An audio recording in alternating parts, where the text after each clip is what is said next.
चलिए, आज का हम सबसे पहले केस जो ले रहे हैं वो केस है हैड ही परचेस्ड वाला केस। हैड ही परचेस्ड, ये इस टाइप का जब भी आपको सेंटेंस में लिखा हुआ आता है, हैड ही परचेस्ड मतलब अगर उसने इतने में खरीदा होता। ठीक है, इस टाइप के केसेस को अब हम डील करेंगे। तो सबसे पहले इस सवाल को पढ़ते हैं, क्या कह रहा है। ये कह रहा है कि एक शॉपकीपर है जो अपने सामान को 20% प्रॉफिट पर बेच रहा है। अगर उसने ये सामान 10% लेस कीमत देकर खरीदा होता और 18 रुपए 18 रुपीज कम में उसने बेचा होता तो उसको 30% का प्रॉफिट होता। तो बताओ उसकी कॉस्ट प्राइस क्या थी। आया क्वेश्चन समझ में। वो पहले तो क्या कर रहा है, 20% प्रॉफिट पे बेच रहा है। ये एक्चुअल सिचुएशन है, इनिशियल। ठीक है, फिर कह रहा है कि अगर उसने 10% लेस में खरीदा होता, यानी उसकी कॉस्ट प्राइस 10% कम हुई होती और उसने 18 रुपए कम में बेचा होता, मतलब उसकी सेलिंग प्राइस 18 रुपए कम हुई होती, तो बताओ उसकी कॉस्ट प्राइस क्या है अगर फाइनली उसको जो है 30% का प्रॉफिट हुआ है। ठीक है, इस टाइप के क्वेश्चन में हमेशा अगर आपको परसेंटेज में दिया हुआ है तो आप कॉस्ट प्राइस को जो है वो 100 रुपीज मानेंगे। और ये जो अपने को डिफरेंस दिया हुआ है, ये परसेंटेज की बजाय रुपीज में दिया हो तब हम उसको एक्स मानेंगे। ठीक है, अभी परसेंटेज में दिया हुआ है तो हम क्या करेंगे, इनिशियल कॉस्ट प्राइस उसकी मान लेंगे क्या है, 100 रुपीज। ठीक है, जब 100 रुपीज कॉस्ट प्राइस है और 20% प्रॉफिट पे बेच रहा है तो सेलिंग प्राइस ऑटोमेटिक 120 रुपीज हो जाएगी। ठीक है, 100 रुपीज से 20% ज्यादा 20 रुपीज। ठीक है, वो इसमें हमने जोड़ा तो हमारी सेलिंग प्राइस क्या आ जाएगी, 120 रुपीज। ये इनिशियल केस है। ठीक है, शुरुआत में ये स्थिति थी। अब सेकेंड लाइन के हिसाब से कह रहा है फाइनली क्या हो रहा है कि वो 10% अगर लेस में खरीद रहा है तो 100 रुपए की चीज हमको क्या होगी, 10 रुपए कम में पड़ेगी, यानी हमको अब पड़ेगी कितने में, 90 रुपीज में। ठीक है, तब उसको 30% का प्रॉफिट हो रहा है। ठीक है, ये 18 रुपीज अभी नहीं लेंगे, अभी हम परसेंटेज में कन्वर्ट कर रहे हैं उसको। तब उसको 30% का प्रॉफिट हो रहा है। अब 90 रुपीज पे 30% का प्रॉफिट होता है 9 × 3 यानी कि 27 रुपीज। ठीक है, तो 27 रुपीज जो है वो आप फॉर्मूले से भी निकाल सकते हो, डायरेक्ट भी निकाल सकते हैं। ठीक है, तो 27 रुपीज आप 90 में जोड़ दो, 90 में जोड़ा तो हमें क्या मिल रहा है, 117 रुपीज। ठीक है, ये वो कंडीशन में आया है 117 जब हमने 100 रुपीज माना था कॉस्ट प्राइस को।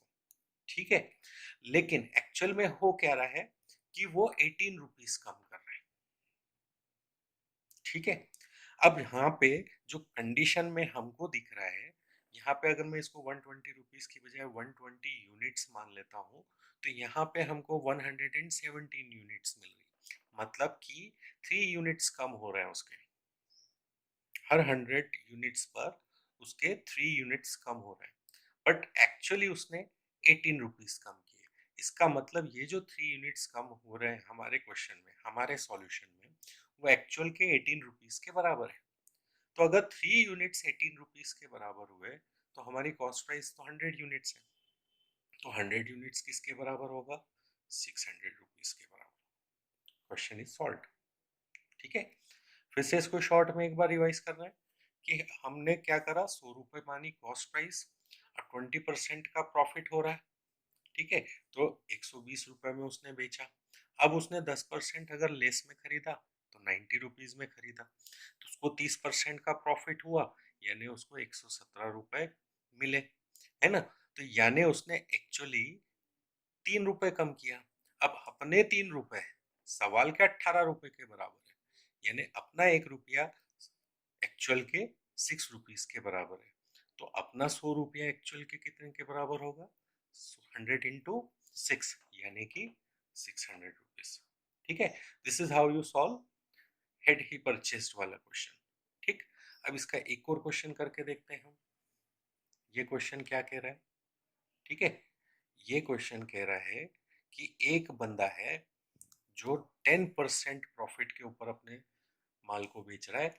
अगर उसने ये 20% लेस में खरीदा होता और 20 रुपए ज्यादा में बेचा होता तो उसको 40% का फायदा होता। अब बताओ सीपी क्या है? ठीक है, वैसा का वैसे ही क्वेश्चन है। अब हमने सीपी शुरू में क्या मान लिया? 100 रुपए मान लिया। अब वो 10% प्रॉफिट पे बेच रहा है, मतलब उसको मिल रहा है 110 रुपए शुरुआती दौर में, है ना। अब उसने क्या करा? 20% लेस में खरीदा, मतलब 100 रुपए की चीज कितने में खरीदी? 80 रुपए में खरीदी। और उसने 40% का फायदा कमाया। तो 80 रुपए का 40%, 8 4 32 रुपीज होता है। वो हमने इसमें जोड़ दिया तो हमें क्या मिला? 112 रुपए। ठीक है। अब यहाँ पे अगर मैं कंपेयर कर रहा हूँ तो इसका मतलब हो रहा है वो 2 रुपीज मोर में बेच रहा है। 2 रुपीज मोर। ठीक है। और हमारे 2 रुपीज मोर क्वेश्चन के 20 रुपीज मोर के बराबर है। यानी हमारा 1 रुपी क्वेश्चन के 10 रुपी के बराबर हुआ, है ना। तो हमारे 100 रुपीज क्वेश्चन के 1000 रुपीज के बराबर होंगे। फिर से रिपीट कर रहा हूँ। कॉस्ट प्राइस क्या है? 100 रुपीज। 10% का क्या कर रहा है? प्रॉफिट कमा रहा है इनिशियली। मतलब 100 रुपए की चीज कितने में बेच रहा है? 110 रुपए में। ठीक है। अब 20% लेस में अगर वो खरीदता है तो मतलब 100 रुपए की चीज 80 में खरीदता है। फिर 40% का फायदा कमाता है, मतलब 8 4 30 रुपीज, 32 रुपीज उसके ऊपर कमाता है। यानी 80 रुपीज की चीज 112 में बेचता है। यानी शुरुआती दौर के हिसाब से वो 2 रुपए ज्यादा में बेच रहा है। अब हमारे 2 रुपए ज्यादा क्वेश्चन के 20 रुपीज के बराबर है, तो हमारा 1 रुपी क्वेश्चन के 10 रुपीज के बराबर हुआ। तो हमारा 100 रुपी जो है क्वेश्चन के 1000 रुपीज के बराबर हुआ। ठीक है। तो हमें फाइनली सीपी यानी 100 यूनिट्स निकालनी है। वो 100 यूनिट्स क्वेश्चन के कितने यूनिट्स के बराबर है, ये सब हम सिर्फ ये पता करने के लिए करते हैं। And then you multiply it with that and you get final answer. Clear हुआ? तो ये हुआ हमारा दूसरा सवाल। अब इस टाइप का एक क्वेश्चन हम और करके देखते हैं। ठीक है। अब वो क्वेश्चन क्या कह रहा है, ये देखिए।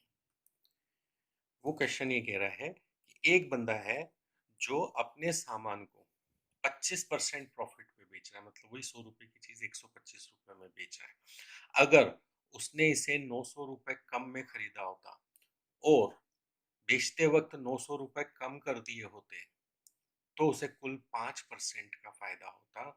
तो बताओ कॉस्ट प्राइस क्या है? अब यहाँ पे क्या हो रहा है, परसेंटेज में हमको चीजें दे रखी है। ये 25% हमको प्रॉफिट है। ठीक है। और यहाँ पे क्या हो रहा है, वो सामान को 25% प्रॉफिट के ऊपर बेच रहा है।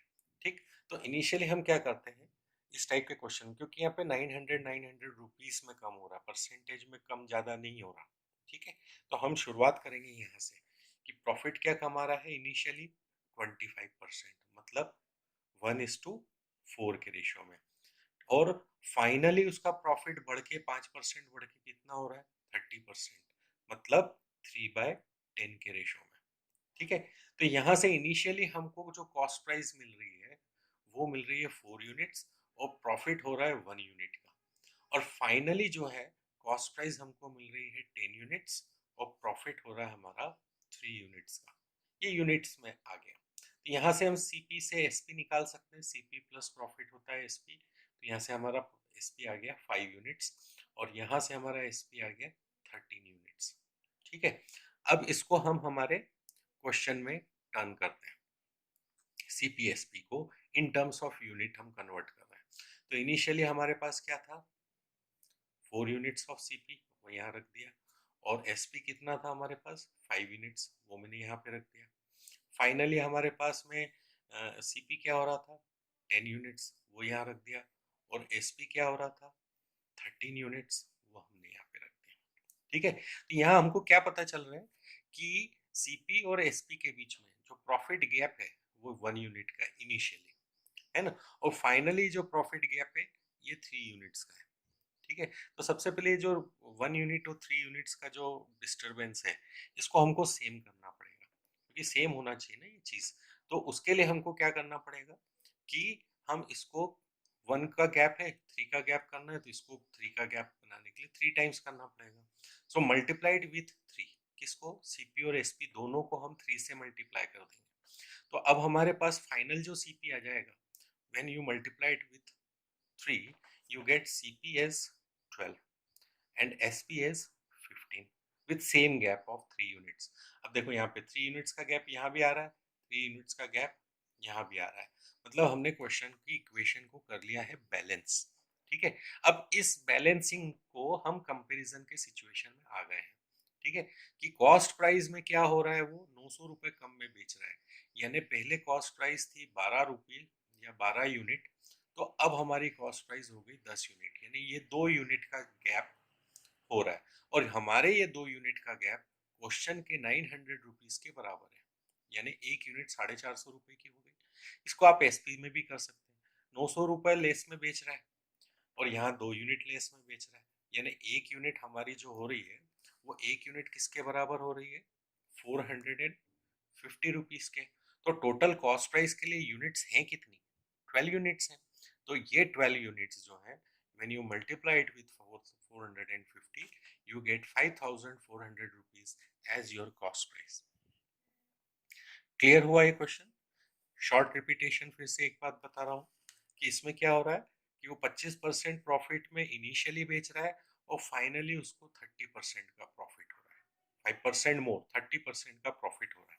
ठीक है, तो हम क्या करेंगे, सबसे पहले ये 25% और 30% को फ्रैक्शन में कन्वर्ट करके हमारी एसपी की यूनिट्स निकाल लेंगे, इनिशियली 5 यूनिट्स और फाइनली जो है वो 13 यूनिट्स। ठीक है, उसके बाद इन यूनिट्स को हम कन्वर्ट कर लेंगे सीपी और एसपी में, रख देंगे कि इनिशियली 4 यूनिट 5 यूनिट की सीपी एसपी मिल रही, फाइनली हमको 10 यूनिट्स 13 यूनिट की सीपी एसपी मिल रही, तो पता चला इनिशियल गैप 1 है, फाइनल गैप 3 है। इस गैप को इक्वेट कर देंगे, तो इक्वेट करने के लिए इस इक्वेशन को 3 टाइम्स कर देंगे। When you multiply it with 3, you finally get this equation, जहां पे हमको गैप ऑफ 3 इनिशियली और फाइनली सेम गैप होना चाहिए। ठीक है, तो यहाँ पे ये जो सेम गैप है, तो यहाँ से हमें पता चला कि यहाँ जो उसने 900 रुपीज लेस किए थे वो एक्चुअली 2 यूनिट लेस किए थे, और बेचते समय जो 900 कम किए थे वो भी 2 यूनिट के बराबर थे, यानी एक यूनिट 450 रुपए की मिल रही है हमको। So when you get a unit of rupees 450 as one unit, then up to find out the cost price, you multiply it with 12। अब अगर आपने उससे आपसे उन्होंने फाइनली सेलिंग प्राइस पूछी होती तो हम उसको 15 से मल्टीप्लाई कर लेते हैं। ठीक है, यहाँ पे हमको सीपी पूछा है, सो सीपी 12 को 450 से मल्टीप्लाई करेंगे, then you get your final answer as 5400